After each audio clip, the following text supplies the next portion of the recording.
واقعہ حرہ کی حقیقت کیا ہے؟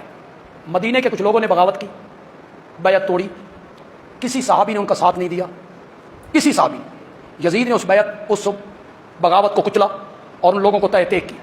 مسجد نبی میں گھوڑے باندھنا، ان کی لید کرنا، نمازوں کا بند ہو جانا، اور 1000 عورتوں کا حاملہ ہونا، فوجیوں کا زنا کرنا، یہ سب کہانیاں ہیں مورخین نے گھڑی، لوط ابن یاجا نے گھڑی، ان لوگوں نے یہ ساری کہانیاں گھڑ کے ہماری کتابوں میں درج کر دی۔ یزید پلید کے دور میں ایک سے بڑھ کر ایک ظلم و ستم اور ناانصافیوں کے ریکارڈ قائم کیے گئے، مگر 3 ایسے افسوسناک سانے ہوئے جن کو بھلانا اور تاریخ میں گم کر دینا یہ پاسبل نہیں ہے۔ اس میں سے ایک سانحہ کربلا، دوسرا ثانیہ حرہ، اور تیسرا اس ظالم نے مکہ مکرمہ پر بھی حملہ کیا۔ حرہ کے معنی کیا ہے؟ حرہ کہتے ہیں پتھریلی زمین کو، اور چونکہ مدینہ منورہ کے باہر ایک حصہ پتھریلا اور آتش فشاں کے پتھروں سے ڈھکا ہوا ہے، یہ واقعہ وہیں پیش آیا تھا، دشمن فوجوں نے وہیں اپنا پڑاؤ ڈالا تھا، اس وجہ سے اس کو حرہ کا علاقہ کہا جاتا ہے۔ کربلا کے خونی واقعے کے بعد چونکہ لوگ یزید کی خباثت اور بے دینی سے مزید آگاہ ہو گئے تھے، لہٰذا انہوں نے اس کے خلاف اٹھنے کا فیصلہ کیا۔ حضرت عبداللہ ابن زبیر رضی اللہ تعالیٰ عنہ نے یزید کے خلاف علم بلند کیا اور مکہ مکرمہ میں انہوں نے اعلان کیا کہ خلافت قائم فرمائیں۔ اہل مدینہ نے کربلا میں یزید کی فوج کے کارنامے سنے تو وہ بھی حضرت عبداللہ بن زبیر سے مل گئے اور ان سے بیعت کر لی۔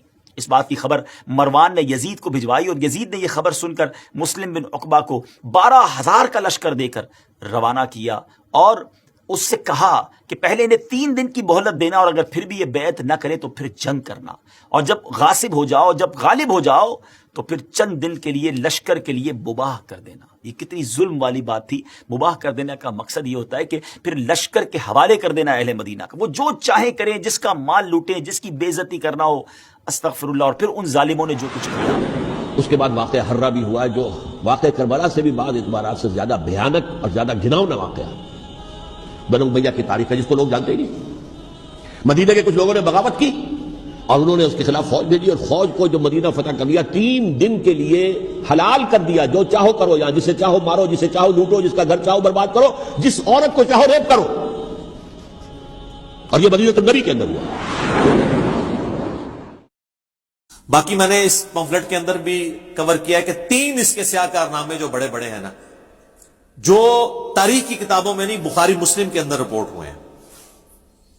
پہلا، خانہ کعبہ کے اوپر حملہ، عبداللہ بن زبیر کو شہید کرنے کے لیے، کامیاب تو نہیں ہوا، بعد میں وہ شہید ہوئے عبد الملک بن مروان کے دور کے اندر، لیکن یہ غلاف کعبہ کا شہید ہونا یزید ابن معاویہ کے دور کے اندر خانہ کعبے پہ حملہ کر کے اس کی حرمت کو پامال کرنا، یہ صحیح مسلم میں حدیث موجود ہے 3245 نمبر۔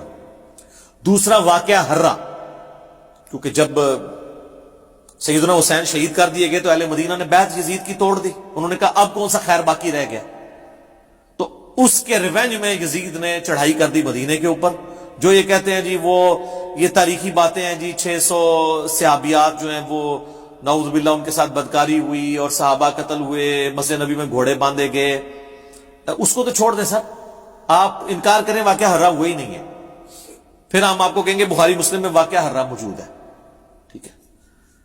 بخاری میں یہ حدیث 2601 2959 4024 4906، مسلم 3339 3319 3323 سے جو ہے ٹیٹرا 3 تک، جس میں یعنی اہل مدینہ سے ریلیٹڈ احادیث بھی موجود ہیں کہ جو اہل مدینہ کو ڈرائے گا، دھمکائے گا، اس پہ اللہ کی لعنت، اللہ کے فرشتوں کی لعنت، تمام لعنت کرنے والوں کی لعنت، جو مدینے میں بدعت جاری کرے گا اس پہ اللہ کی لعنت، اللہ کے فرشتوں کی لعنت، تمام لعنت کرنے والوں کی لعنت، اللہ تعالیٰ نہ اس کو کوئی فرض قبول کرے گا قیامت والے دن، نہ کوئی نفل قبول کرے گا۔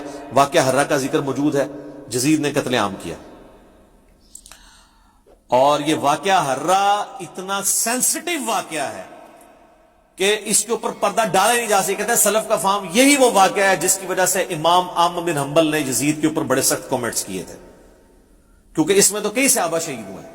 وہی ابن جوزی کی کتاب کے اندر پوری سند کے ساتھ امام ابن جوزی نے الرد علی المتعصب العنید المانع من ذم یزید میں احمد بن حنبل کا قول نقل کیا، اور شیخ زبیر الزئی رحمہ اللہ تعالیٰ نے اسی کتاب سے حوالہ لیا ہے، بلکہ میری ویڈیو میں انہوں نے 1 to 1 مجھے پڑھ کے بھی بتایا تھا، اس وقت صرف عربی میں کتاب تھی۔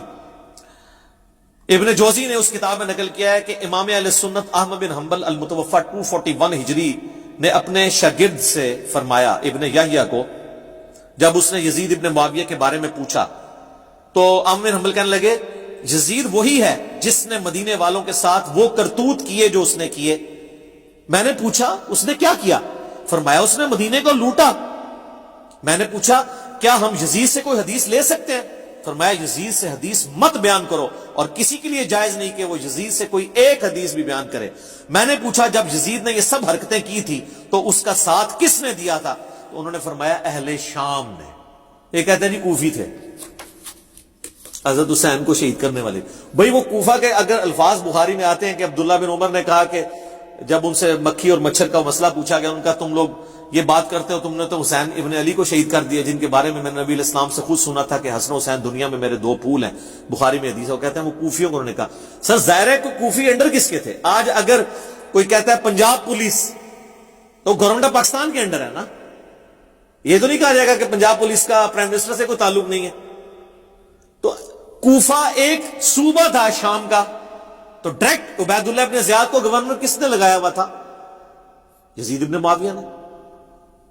کہتے ہیں نہیں وہ پتہ ہی نہیں چلا جی، وہ بس مار دیا. بعد میں یزید بہت پچھتایا. اچھا جی پچھتایا، پھر اس نے عبید کو قتل کروا دیا قصاصاً، اس کو گورنری سے ہٹا دیا؟ نہیں. اور یہ تو بخاری کے اندر ہے. یہ تیسرا سیاہ کارنامہ جو قتل حسین والا ہے، کربلا کا ذکر کہتے ہیں جی بتائیں تو یہ بخاری کے اندر 3748 نمبر حدیث جس میں حسین علیہ السلام برأس الحسین امام بخاری نے لکھا ہے، جو انہوں نے عربی میں رکھا اور اردو سے ترجمے سے ہی نکال دیا. اسلام 360 میں بھی عربی میں لکھا ہے حسین علیہ السلام، اردو میں رضی اللہ عنہ کر دیا. sunna.com پہ لکھا ہے علیہ السلام عربی میں، اردو میں رضی اللہ عنہ کر دیا.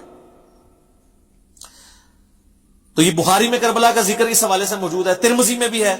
ترمذی میں 3778 ہے کہ جب حسین ابن علی کا سر کاٹ کر عبید اللہ ابن زیاد کے سامنے تشت میں لایا گیا. اعوذ باللہ تعالی، اللہ کی لعنت ہو، تمام فرشتوں کی لعنت، تمام لعنت کرنے والوں کی لعنت جن لوگوں نے حسین ابن علی کے ساتھ یہ سب کچھ کیا. آمین. اور دیکھیں ہمارے وہ اہل حدیث حضرات یہ حدیث لکھ کے نیچے شرح کیا کر رہے ہیں. اس حدیث کے الفاظ سنیں کیا ہیں کہ جی جب سر کاٹ کے رکھا گیا تو وہ چھڑی سے قریدنے لگا تو انس ابن مالک وہاں تھے. انہوں نے کہا جب اس نے حسن میں کوئی بات کی تو انس ابن مالک نے کہا کہ حسین ابن علی سب سے زیادہ نبی علیہ السلام کے ہم شکل تھے. اور اس میں الفاظ ہے کہ اس وقت حسین کی داڑھی اور سر کے بالوں میں وسما کی بوٹی سے رنگا ہوا تھا، کالے رنگ سے. ظاہر حضور علیہ السلام کی بھی داڑھی وفات تک کالی رہی ہے، تو حضرت حسین کی تو نہیں رہی، وہ رنگتے تھے. اس کی شرح اہل حدیث نے نیچے کی ہے کہ یہ وسما ایک بوٹی ہے جو بالکل کالا تو نہیں کرتی، ڈارک براؤن کرتی ہے. حالانکہ یہ بھی غلط لکھا ہے، وہ کالا کرتی ہے. یہ شرح ہوئی ہے. اور جو اوپر اتنی بڑی بات لکھی ہے کہ حسین کا سر کاٹا گیا چھڑیے ماں وہ چھوڑ ہی گئے. اے شرح پیوں دیجئے، انہوں شرح کہنا چاہیے تاہی تو اڑے دے اللہ نے سامو چھاڑ دیتا ہے نا. سامو اے شرح ہو رہی ہے اس حدیث دی. اچھا جی یہ جو حدیث ہے نا جی بخاری کی، اس میں کربلا کا ذکر ہو گیا.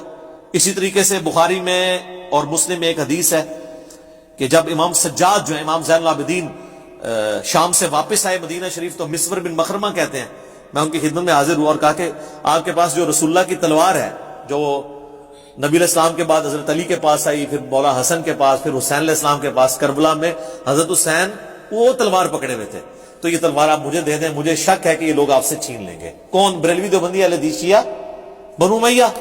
میں اپنی جان سے بڑھ کے اس کی حفاظت کروں گا. بل وہ امام زین العابدین نے ان کو نہیں دیا. تو اس میں تو یہ یعنی ذکر موجود ہے. کہتے ہیں نہیں ذکر کدھر ہے؟ یہ 3 سیاہ کارنامے